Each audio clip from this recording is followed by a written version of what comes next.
Hello guys and welcome. In this video I will be showing you how to sign out Tonkeeper. So without wasting any time, let's get started. The first thing we need to do is go to Tonkeeper app and then here tap on the settings in the top right corner of the screen. Once you tap on the settings, scroll all the way down until you find sign out option. But here's the most important thing you need to know.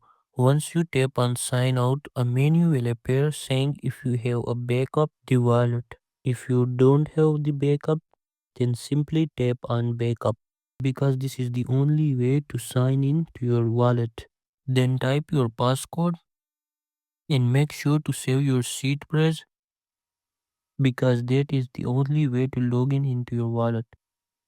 After that, go back and you can sign out your wallet. So that's it for this video. Make sure to like and subscribe for more. Thanks for watching and I will see you in the next video.